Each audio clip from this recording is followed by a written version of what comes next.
Okay, so I love this picture. It's got amazing shadows and light, and we're going to have a go at recreating a version of this. I have got several colours here. Just going to mix a couple up.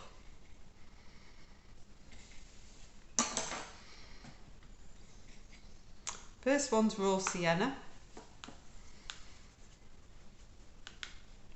So a good pea-sized blob into half a teaspoon of water, and that's ready to go. And then the next one is ultramarine.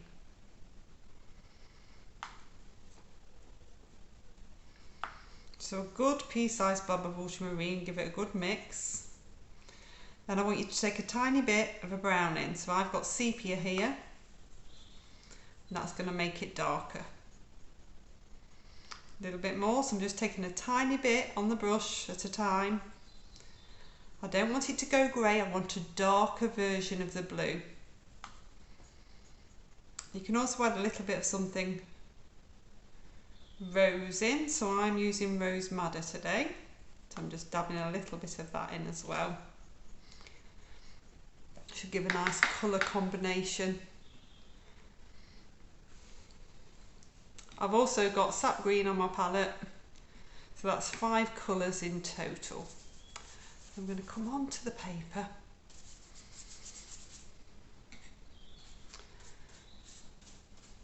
I'm going to wet the sky.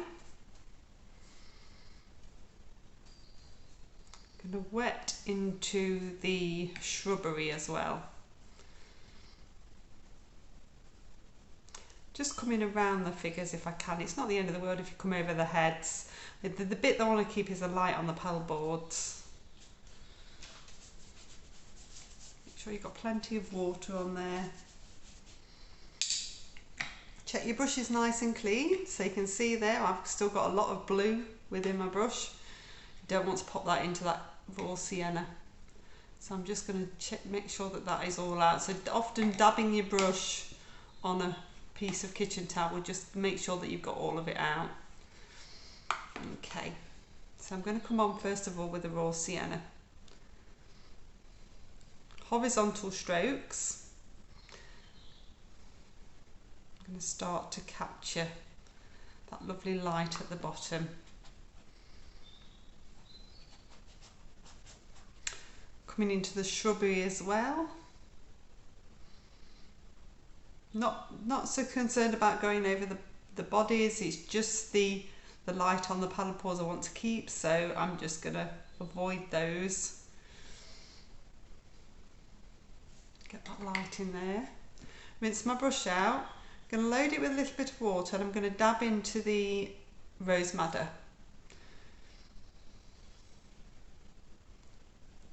I'm going to give it a little hue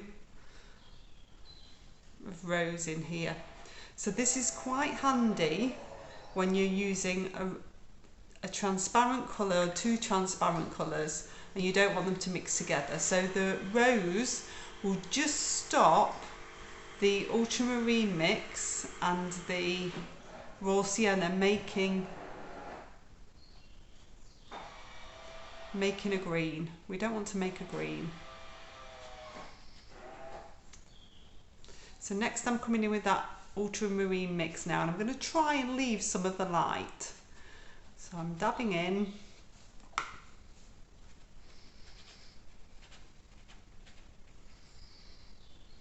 It's a really dramatic sky.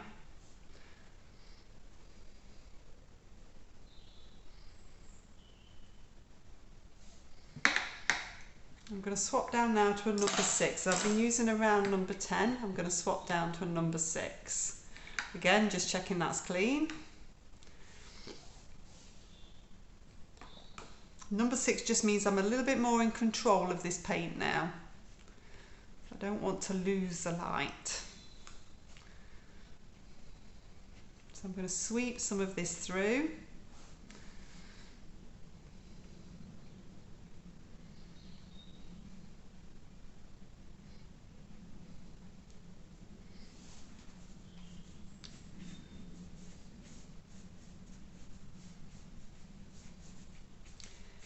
Those nice sort of soft variations.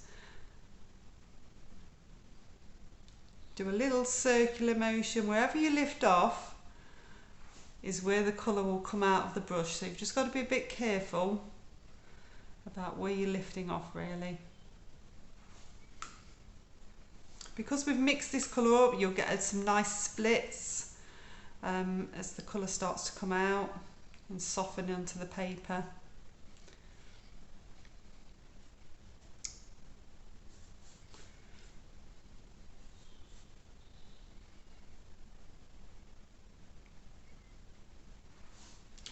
Okay, so I've got a little bit of a watermark appearing here, and I can fix that by taking in more paint. So I've dried my brush off. I'm going to take a little bit of this rose madder backing. If I take water in, I'll get a watermark, but if I take neat paint in, I won't, and it'll just soften that in. So I'm just letting that settle a minute or two. Whilst that's settling, I'm going to come in with a little bit of the sap green. This is coming over the raw sienna mix, dabbing into neat paint, but I've got a bit of water on my brush.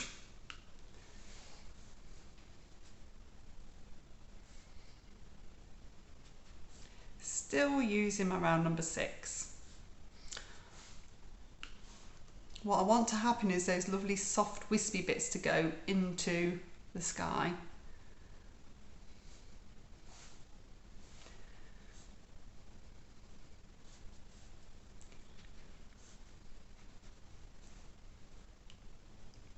The bodies are going to be darker, so it doesn't necessarily matter about going over them. Just keep the light on the edges of those paddle boards, so keep them nice and dry.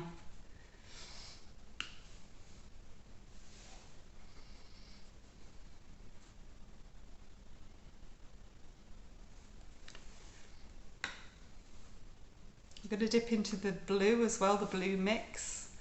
Start to bring a little bit of that in.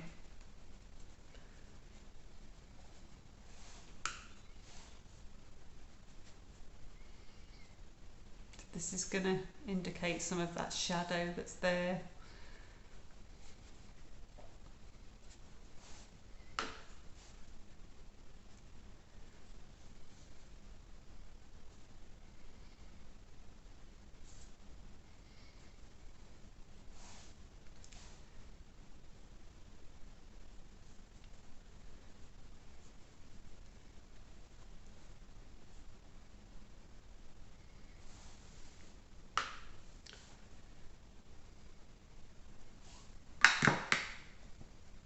So I've just dabbed my brush off there. That was a little bit too much, so I'm just taking it and moving it around.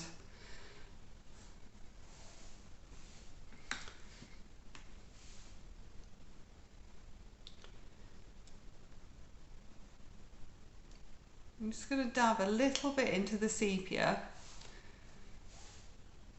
and then a little bit into that raw sienna mix, and just take some along this distant edge as well. I don't want that to be too vibrant, so that's just a way of knocking it back a little bit.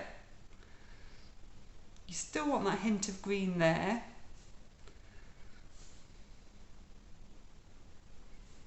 This is just knocking it back just a little bit.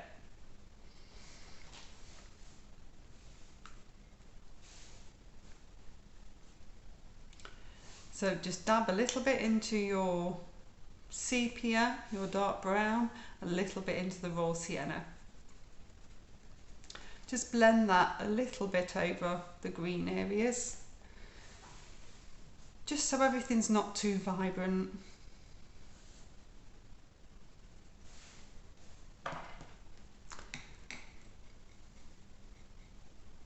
With a long, thin brush, so I've got a rigger here,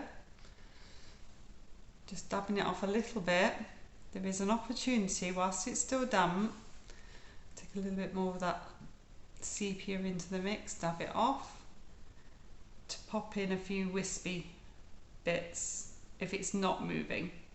If it's moving, you don't necessarily have to do anything. If it's doing the job for you. But those little wispy bits can be added.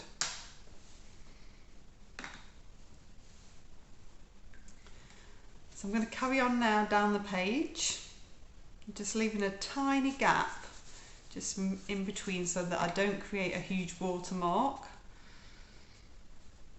Again, missing the paddle boards, not too concerned about the feet because the figures will be darker.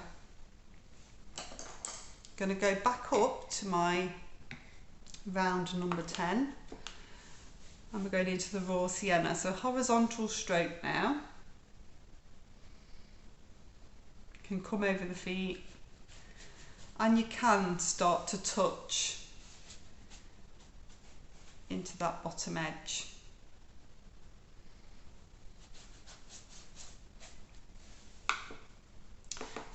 Quite nice because the paint's still wet and it will flow in and start to make that softness that we want.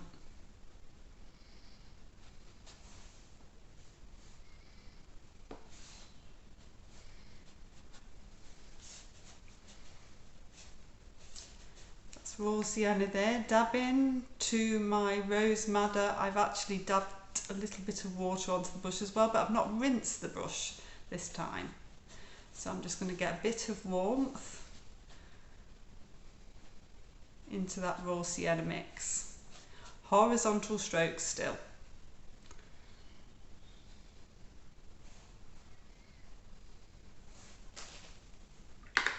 My brush, a little bit of a rinse, dab into the water, dab into the sepia. Now I don't want this to be too strong, so you can dab some off on the kitchen towel.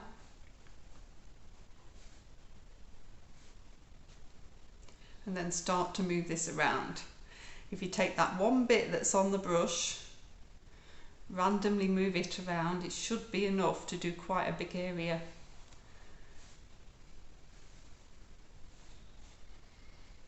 So this is just giving you a little bit of texture. So dab back in again.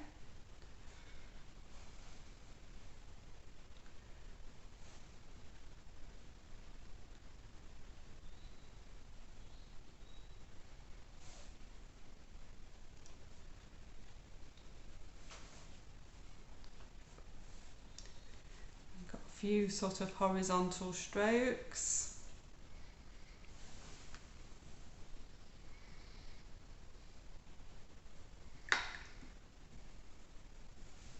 And swap down to my number 6 and into that blue mix that we made earlier. Just going to blend through that edge and just dab a few bits of dark.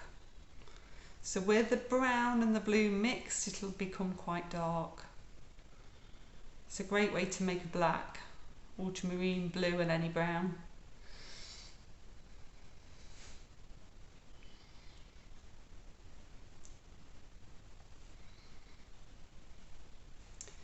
So keep these dabs to the foreground really. Giving you a little bit of texture. Ultramarine granulates really nicely, so as it dries and settles it's going to give you even more texture.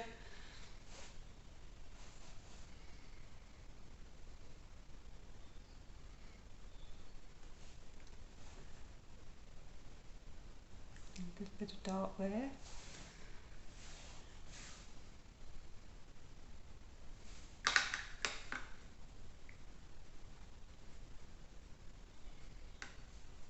So I'm just now checking that I don't get a definite line here. So if I dab a little bit more of the dark in, dampen my brush, make sure it's clean, take a little bit of water off and just run that along that edge. That's going to make sure that I don't end up with a definite edge. I've blended that in with additional paint and softening in. Okay, so I'm going to dry that off now.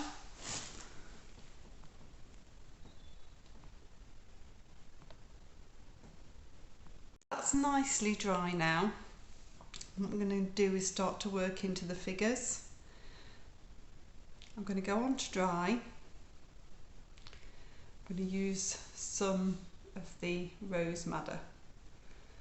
So you're best to use the biggest brush you can to do the job. So I'm using around number 6, working with it. Because I'm right-handed, I always start with the left-hand figure so I can lean on the paper okay. Now with figures, you don't want to be too precise. The drawing can be quite precise, but with the painting, you want it to be much more fluid.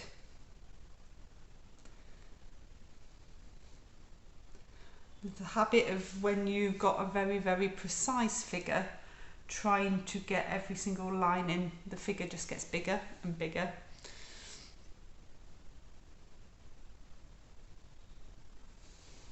And then it's harder and harder to do. So this is sepia going in now. That's going to start to blend through.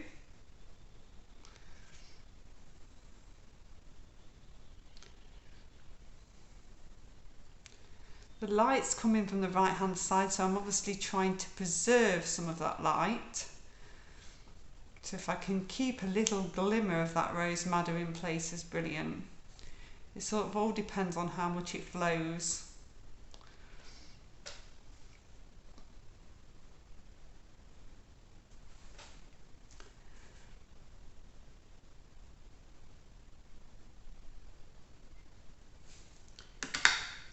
You can dry your brush off and lift out a little bit of the light. So if you think, oh, I've lost too much there, then just lift a little bit out. Still do that. You can also take some of that colour and move it around a little bit if there isn't quite enough flow. And then, as I said, if you mix a little bit of ultramarine, you will get a very nice black. So I'm just dipping now into the ultramarine and bringing that on where I want the real darks to be.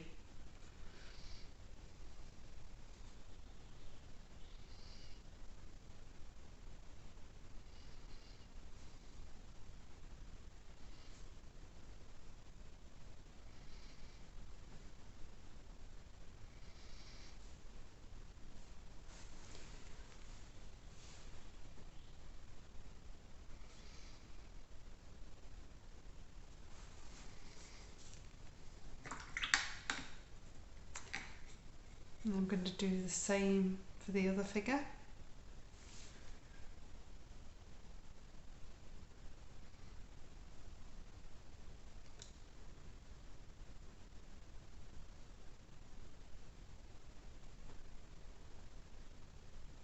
So this is a rose madder coming on. Just using a loaded brush.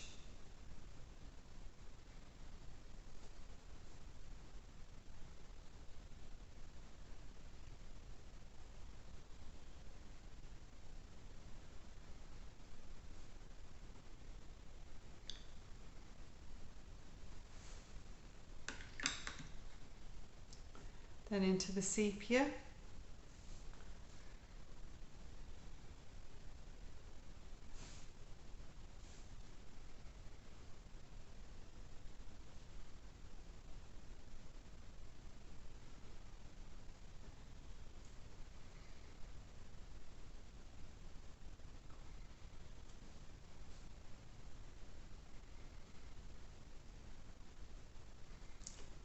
That dark.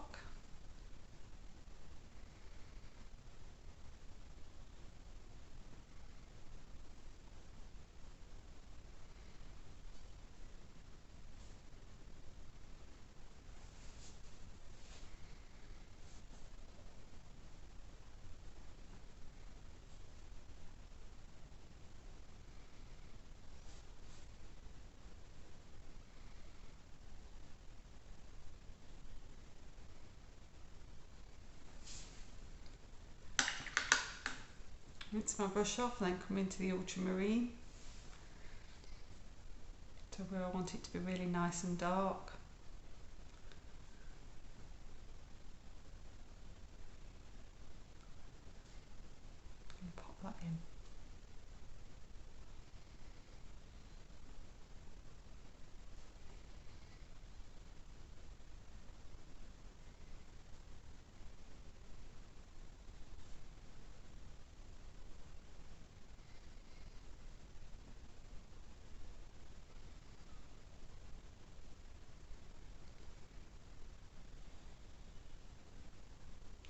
Just got some darker shoes on down here. I'm just trying to get in.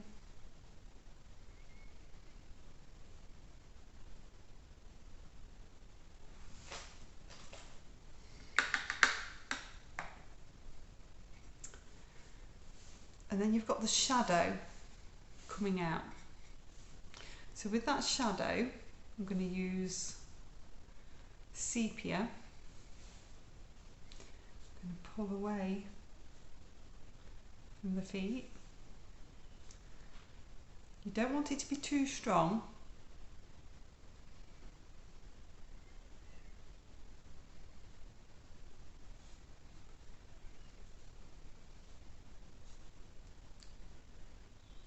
And then you want to go to the biggest brush possible. So I'm going to go to my round number 10 to start to get that big part of the shadow. And you don't want it to dry whilst you're doing the detail of the shadow. To go straight on because it's going on to dry. Get that shadow straight on.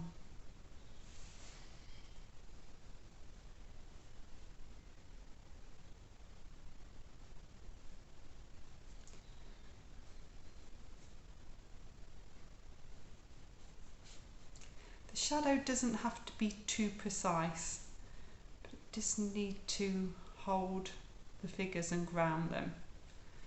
So it needs to come from their feet.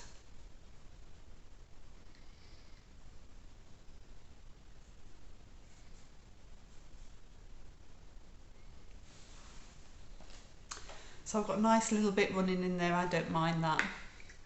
When they touch and they run, that works quite nicely for me. So I've just rinsed my brush off, dried it off a little bit, and I'm just going to pull that shadow. So I'm not taking water in, I'm not taking paint in. I'm just going to pull that across to start to create a surface. It's really useful just to help it ground onto the surface of the pathway.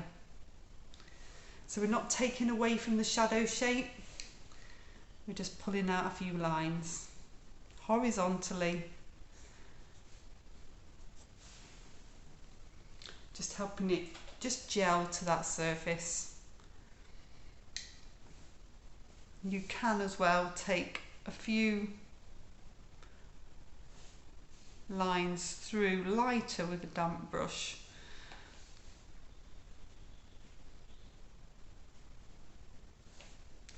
And that will make it feel more like a shadow, because you can see the surface underneath in places.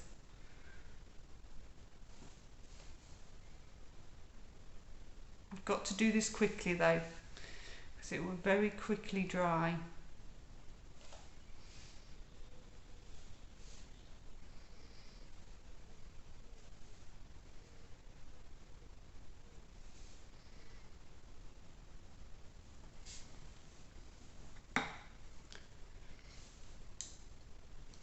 You can also pop a few little bits of additional harder shadow if you want to towards the foreground. So a few dabs of footprints and texture.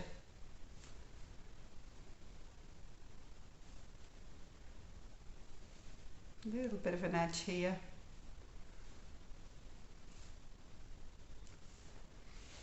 There's a little bit of shadow just under here.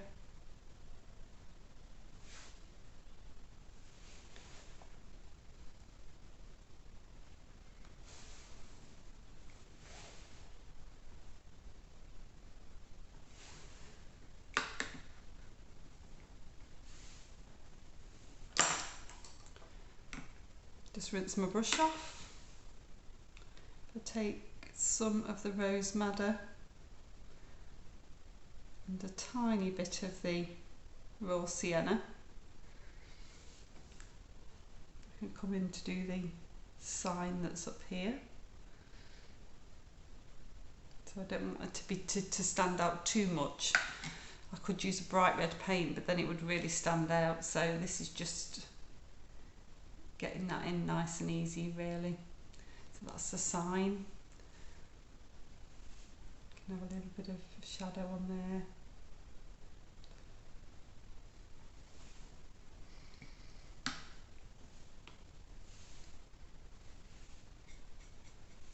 Okay, so I'll dry those off and then come in to do the paddle boards. Okay, so I've just got the boards to go in now, so straight on to dry. I'm going to use this dark ultramarine blue mix that we've used in the sky. I think they're quite blue. There's a hint of a reddy colour on both of them. So straight on to dry, really just all about brush control.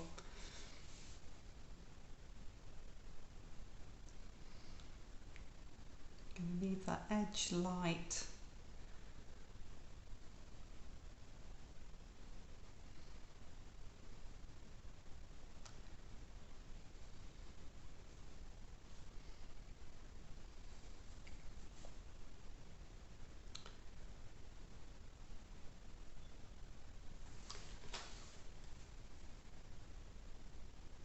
You can come into the figure. It's not really going to hurt at this stage now. There's a bit of shadow coming over the edge of the board there from the arm. It's the same on this one. So we can take that edge over.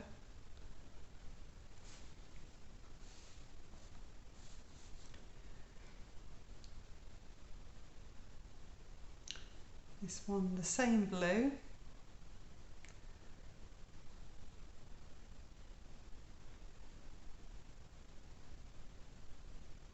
Ultimately, we can't really see exactly because of the way the light of the picture.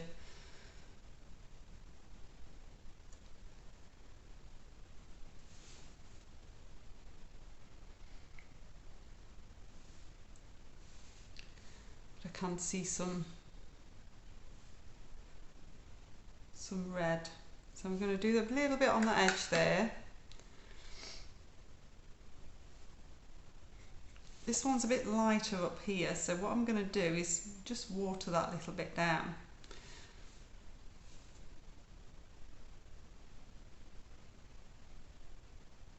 So that we've got a grey colour happening. It's just that sky colour watered in really. Then I can pick up some of that rose madder, and if you want it to be red, I just take a little bit of the raw sienna in. So it's a more red tone than a pink. And just blend that in.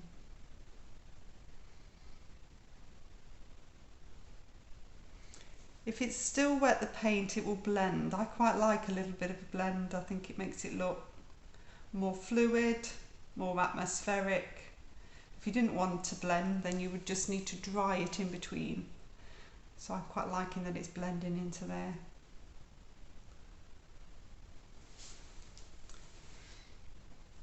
I never want really anything to be too precise and too defined. In fact, I'm going to take a little bit more of the blue in because this is dried and I want it to blend a little bit more.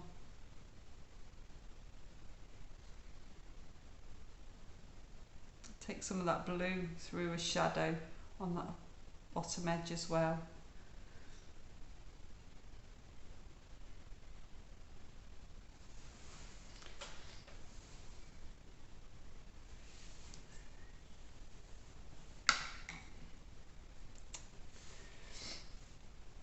So I've got a couple of tiny little gaps which aren't hugely noticeable, but I can see them, so I'm going to fill them in.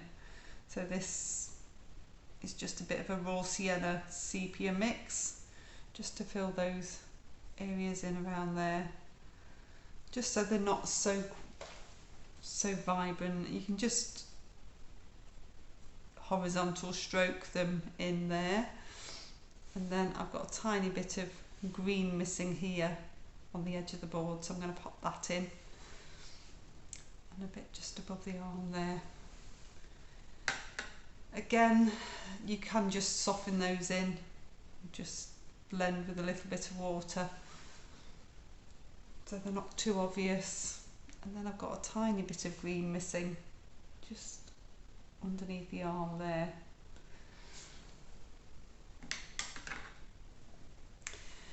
So at this stage now I'm really happy with what I've got, but I can pop in a little bit of foliage as well, like the photograph has got. So what I'm going to do is use an ultramarine and burnt sienna mix, so it's nice and dark. So I've got that mix there. Then I'm also going to get a little bit of green.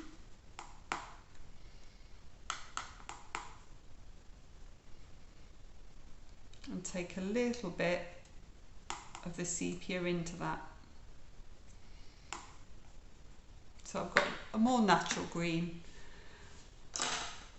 The easiest way to do this sort of foliage is with a natural sponge. So I've got a natural sponge here, and it's got lots and lots of little bobbly bits. I've wet it, I've wrung it out, and I've dried it off on some kitchen towel. I'm going to come into the green. You'll see it soaks it straight up, and just dab.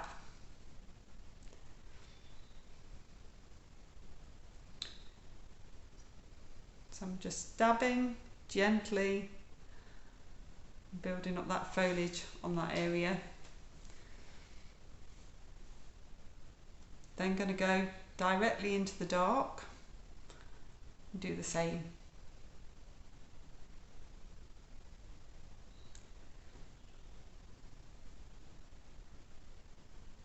So just dabbing, slightly twisting so that every stroke is different.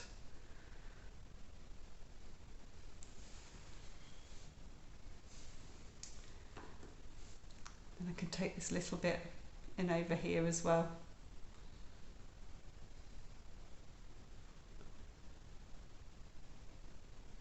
So this is really just the dark this side. It's a little bit darker. Okay, and we're done.